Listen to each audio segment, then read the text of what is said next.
I made $250,000 last year, and I still went to class the next morning. Yeah, I remember sitting there, 8:30 in the morning, barely awake, laptop open but not really doing anything, professor talking about entry-level salaries and career pathways, and I'm just staring at the screen thinking, wait, I already passed that. Not in an arrogant way, not in a I'm better than everyone way, but in a genuinely confused way, because I'm sitting there, doing what I've been told my whole life is the right path. But at the same time, I've already seen a completely different reality. I'm 21, in college, following the system. The same system everyone around me is following. Graduate high school, go to college, get a degree, get a job, climb your way up. That's the script. That's the plan. That's what you're supposed to do. But behind the scenes, my life didn't match that plan anymore. Because when I wasn't in class, I was building something. And I don't mean like posting for fun. I mean studying, testing, failing, trying again.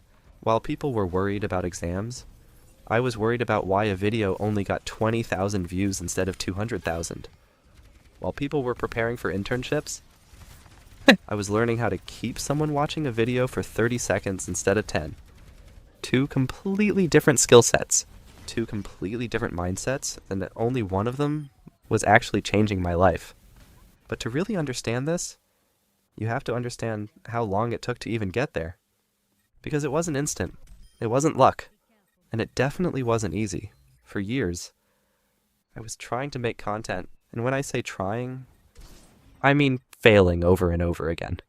I made channels that got no views. I posted videos nobody cared about.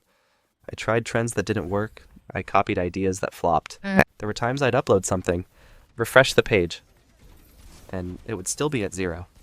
And that does something to you. Because at first, you think it's just bad luck. Then you think maybe you're just not talented. Then you start questioning if it's even worth it. And most people, they stop right there. But I didn't stop. Not because I was super disciplined, but because I was curious. I needed to understand why it wasn't working. So I stopped just posting. And I started observing. I started watching videos differently. Not as entertainment, but as data. Why did I click this? Why did I keep watching? Why did I scroll past that one? And slowly, patterns started forming. I realized something simple, but powerful. People don't watch content because it's good. They watch content because it's packaged correctly. That changed everything. Because now, it wasn't about being creative, it was about being strategic. So I built a system. I started finding moments people already cared about. Things that already had attention. Then I focused on one thing. How do I make someone stop scrolling? That's where titles matter. That's where the first few seconds matter. That's where curiosity matters. Then came the next layer. How do I keep them watching? Because getting a click is easy. Keeping attention? That's the real game. So I learned pacing. I learned storytelling. I learned how to say more with less. And then the final piece. Consistency. Doing it over and over again. Even when it felt repetitive. Even when I didn't feel like it. And eventually, something clicked.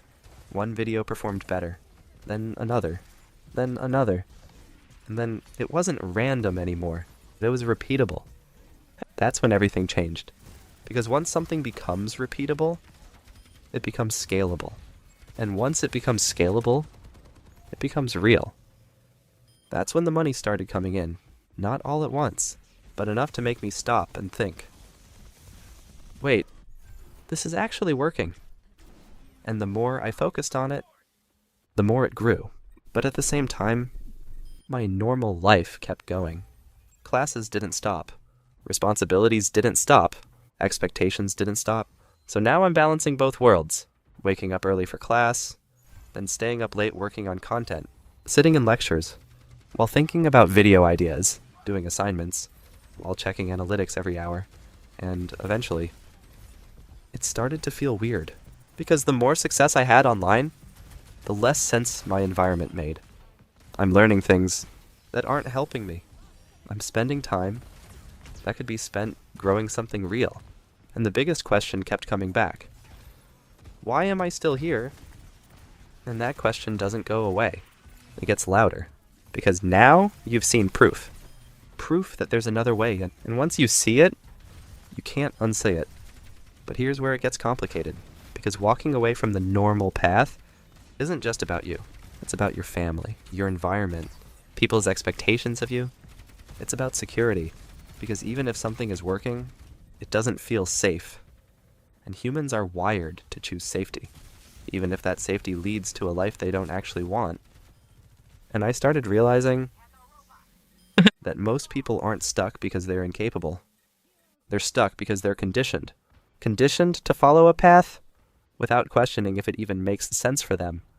And that hit me hard, because I realized I was doing the same thing, even after making money, even after proving something different was possible. I was still sitting in that classroom, still following the script, still playing it safe.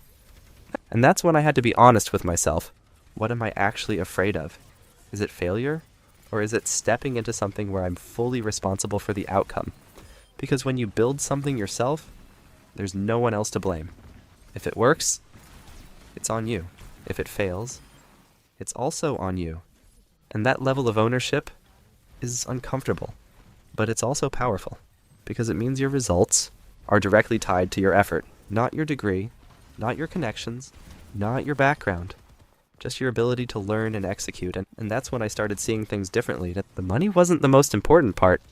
It was the control, the ability to create something and see the result immediately, the ability to improve and get rewarded for it, the ability to build something that's actually yours. And once you experience that, it changes how you see everything. So now, I'm in this position. I've got a few months left in this semester, and after that, I have a decision to make. Do I keep going down the traditional path because it's safe, or do I fully commit to something that's already proven itself? And that's not an easy choice, because one path is predictable, the other isn't. But the unpredictable path is the one that actually excites me. And I think that matters more than people realize. Because at the end of the day, you're the one who has to live your life. Not your parents, not your friends, not society. You. So if you're watching this, and there's something in your life that's working, something you're passionate about, something you keep thinking about, don't ignore it. Because that might be the thing. That changes everything for you. And the worst thing you can do is pretend it doesn't exist, just because it doesn't fit the normal path. Because the world isn't the same anymore. There are more opportunities now than ever before.